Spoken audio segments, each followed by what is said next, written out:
Hello दोस्तों, कैसे हैं आप सभी। उम्मीद करते हैं दोस्तों आप सभी अच्छे होंगे। दोस्तों मैं रविंदर सेजवार और आप सभी का हमारे YouTube channel RS coaching centre में स्वागत है। दोस्तों ये क्वेश्चन बोर्ड परीक्षा में हर साल आता है और आपको इसका समझना बहुत ज़रूरी है। तो देखिए दोस्तों, क्या है यह क्वेश्चन। इसमें क्या है, सिद्ध कीजिए कि √7 एक अपरिमेय संख्या है। तो हमें दोस्तों इसमें √7 को एक अपरिमेय संख्या सिद्ध करना है। अब ऐसा नहीं है कि केवल हम आपको √7 ही बता रहे हैं, या √2 भी आ सकता है, √5 भी आ सकता है, √7 भी आ सकता है। ठीक है, बहुत सारे ऐसे क्वेश्चन हैं जो दोस्तों हर साल जो है बोर्ड में आते हैं। ठीक है, तो एक क्वेश्चन आपको 100% हम गारंटी से कह सकते हैं कि ये ज़रूर आएगा। तो इसके लिए आपको समझना बहुत ही आवश्यक है। आप हमारे वीडियो को बिल्कुल भी जो कट ना करें, आप लगातार देखें, आपको ये वीडियो ज़रूर पसंद आएगा और आप इस क्वेश्चन को आसानी से हल कर पाएंगे। तो दोस्तों √7 एक अपरिमेय संख्या है। अब यहाँ अपरिमेय का मतलब है, देखिए √7 की जगह यहाँ √2 भी आ सकता है, √3 भी आ सकता है, √5 भी आ सकता है, √11 भी आ सकता है। यानी कोई ऐसी संख्या आएगी जो √ से जिसमें से कोई कुछ बाहर ना आए, अर्थात कोई पूर्ण वर्ग संख्या नहीं आ सकती यहाँ पर। ठीक है, तो ऐसी नहीं आएगी। जैसे √2 है तो √2 में से कुछ भी बाहर नहीं आएगा, 3 है कुछ नहीं आएगा, 5 है कुछ नहीं आएगा, 7 है कुछ नहीं आएगा। अगर 9 होता यहाँ पे तो 3 बाहर आ जाता, यानी वो पहले से पूर्ण वर्ग थी। ठीक है,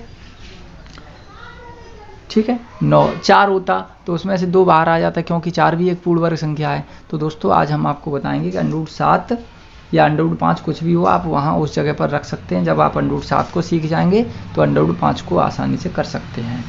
तो अपरिमेय संख्या हम इसको सिद्ध करेंगे। तो दोस्तों हम इसको उल्टा लेकर चलते हैं। उल्टा लेकर का मतलब है, हमने मान लिया कि माना यह एक √7 जो है वो एक परिमेय संख्या है। क्या है दोस्तों, परिमेय संख्या।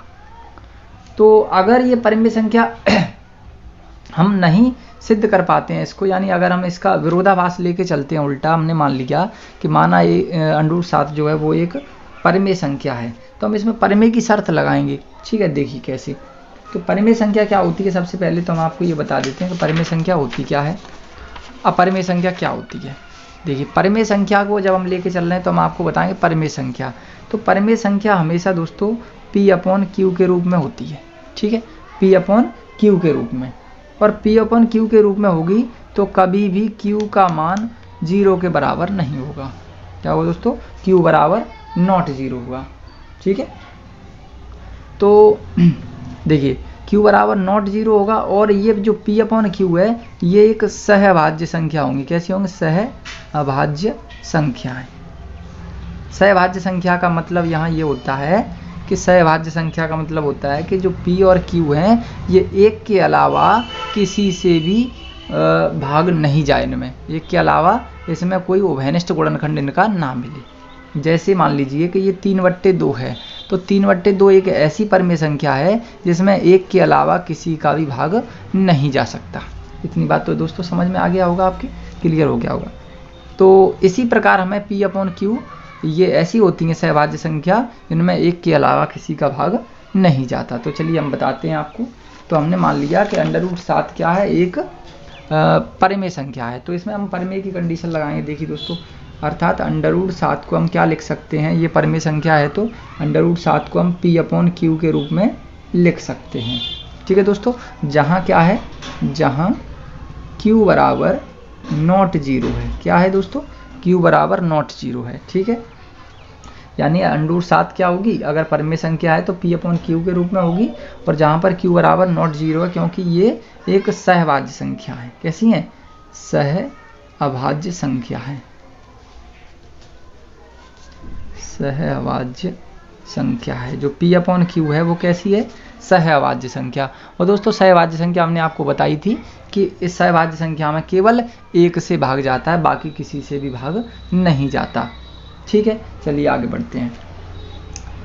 तो जो परिमेय संख्या बताई है हमने, क्या बताई है कि एक से भाग जाएगा, बाकी किसी से नहीं विभाजित होगी। तो देखिए दोस्तों, हम इसके नीचे 1 मान लेते हैं और क्रॉस मल्टीप्लाई कर लेते हैं यहाँ पर। तो देखिए P का 1 में करेंगे तो P बराबर √7Q, 7Q। ठीक है, यहाँ तक कोई समस्या हो तो दोस्तों आप बता सकते हैं। अब हमें इतना मिल गया, इसके बाद हम दोनों पक्षों का वर्ग करेंगे। क्या करेंगे? दोनों पक्षों का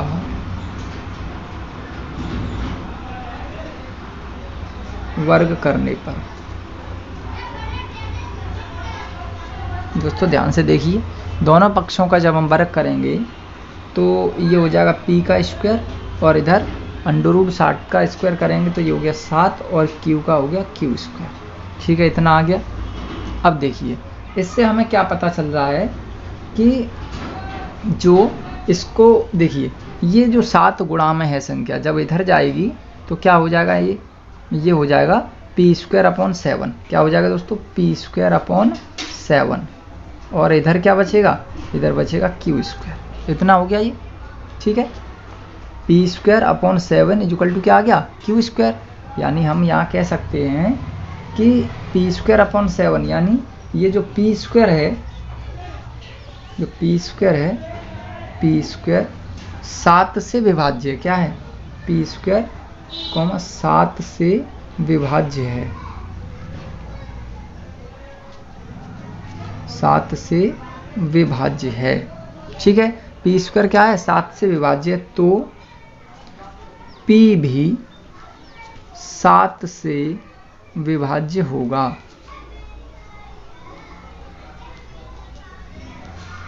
दोस्तों देखिए, यहाँ से हमें क्या मिला कि जो p स्क्वायर है वो किससे है? 7 से विभाज्य है। p स्क्वायर 7 से विभाज्य है तो p भी 7 से विभाज्य होगा। ऐसा क्यों होगा? देखिए, अगर किसी संख्या का स्क्वायर किसी संख्या से विभाज्य होता है तो वह संख्या भी विभाज्य होती है। देखिए, जैसे p स्क्वायर हमने लिखा था 7 से विभाज्य है, तो p स्क्वायर मान लीजिए हमने मान लिया कि ये 5 का स्क्वायर होता है। अगर p स्क्वायर कोई संख्या है तो अगर ये संख्या 5 से विभाज्य है, 5 का स्क्वायर होता है 25, और 25 5 से विभाज्य है 5 बार, तो वो संख्या भी तो विभाज्य होगी भाई। अगर किसी संख्या का स्क्वायर किसी संख्या से विभाज्य है तो वो खुद में भी तो संख्या उससे विभाज्य होगी। तो बस यही हम समझाने का प्रयास कर रहे हैं आपको। देखिए कि p स्क्वायर 7 से विभाज्य है तो p भी 7 से विभाज्य होगा। ठीक है दोस्तों, इसमें कोई परेशानी नहीं होनी चाहिए आपको। यानी किसी संख्या का वर्ग यदि किसी संख्या से विभाज्य होता है तो वो संख्या पहले उससे विभाज्य होगी। ठीक है, इसके बाद आगे बढ़ते हैं। अब हम पुनः मान ले रहे हैं। देखिए, पुनः हम मान ले रहे हैं, माना p बराबर 7r मान ले रहे हैं दोस्तों। क्या मान ले रहे हैं? 7r। ठीक है, तो p बराबर हमने क्या मान लिया? 7r मान लिया। इसके बाद अगर हम वर्ग कर दें दोनों पक्षों का वर्ग करने पर, तो दोस्तों देखिए, p का स्क्वायर करेंगे तो p स्क्वायर हो जाएगा। ठीक है, 7 का स्क्वायर करेंगे तो 49। ठीक है, और r का स्क्वायर करेंगे तो r स्क्वायर। इतना आ गया। ये हमने माना है अपनी मर्जी से कि माना p बराबर क्या हो जाए? 7r हो जाए, p बराबर 7r, और वर्ग करेंगे दोनों का तो p स्क्वायर बराबर 49 r स्क्वायर हो गया। और इस p स्क्वायर की वैल्यू हम पहले ही निकाल चुके हैं। यहाँ p स्क्वायर बराबर कितना है? 7q square. लगा दीजिए यहाँ से, 7q स्क्वायर बराबर 49 r स्क्वायर। ठीक है दोस्तों, आगे देखिए, 7 से ये 49 कट जाएगा 7 बार। ठीक है, क्या बचा? q स्क्वायर बराबर 7r स्क्वायर। ठीक है, देखिए अब ये 7 जो गुणा वाली संख्या है वो कहाँ आ जाएगी?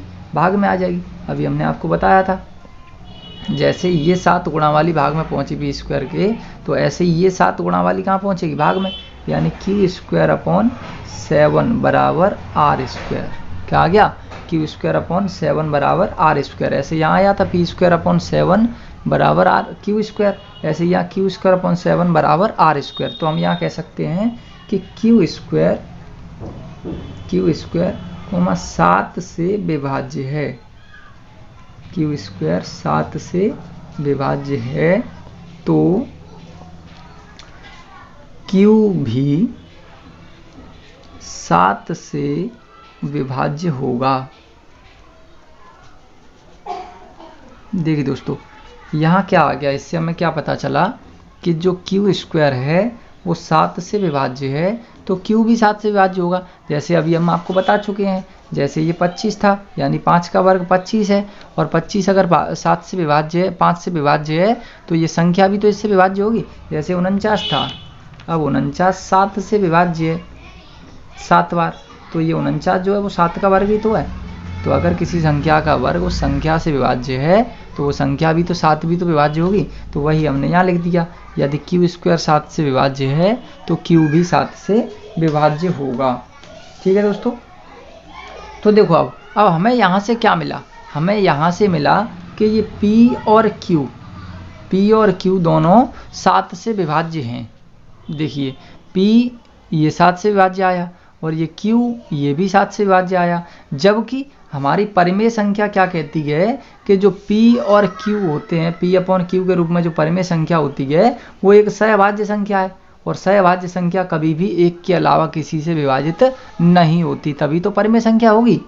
तो यहाँ पर तो ये 7 से विभाज्य होंगी दोनों, तो हम कह सकते हैं कि P तथा Q दोनों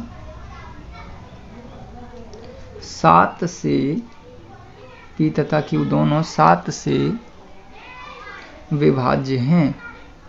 P तथा Q दोनों क्या हैं? 7 से विभाज्य हैं, जो हमारे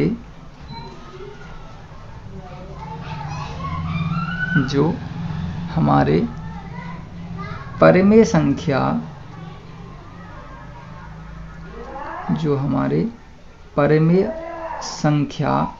का विरोधाभास है।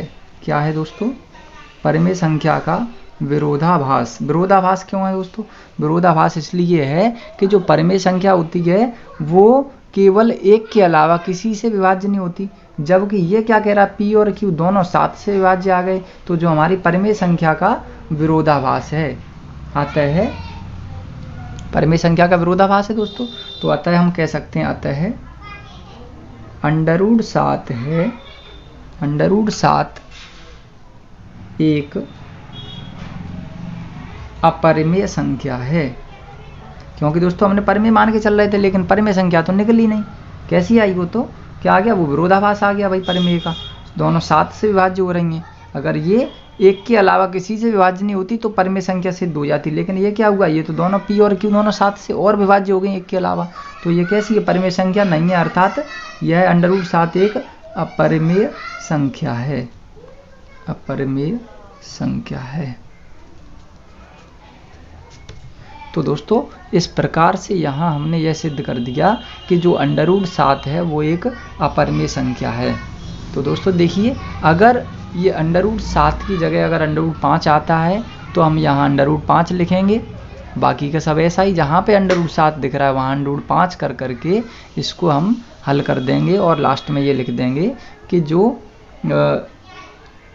P तथा Q दोनों संख्याएं अगर √7 है तो 7 से विभाज्य होगा, अगर 5 है तो 5 से विभाज्य, जो हमारी परिमेय संख्या का विरोधाभास है, इसलिए √5 एक अपरिमेय संख्या है। तो चाहे कौन सा भी आ जाए, √7 का आ जाए, √5 का आ जाए, √3 का आ जाए, √2 का आ जाए, किसी का भी आ जाए, अगर ये क्वेश्चन बोर्ड में आता है दोस्तों तो आपको छोड़ना नहीं है, आप पूरे के पूरे मार्क्स पा सकते हैं। आप हमारे इस छोटे से वीडियो को देख करके आप पूरे मार्क्स जो है इस सवाल में पा सकते हैं। तो दोस्तों उम्मीद करते हैं कि आपको हमारा ये जो न्यूमेरिकल था, मोस्ट इम्पोर्टेंट न्यूमेरिकल था दोस्तों, आप इसको देखना ना भूलें।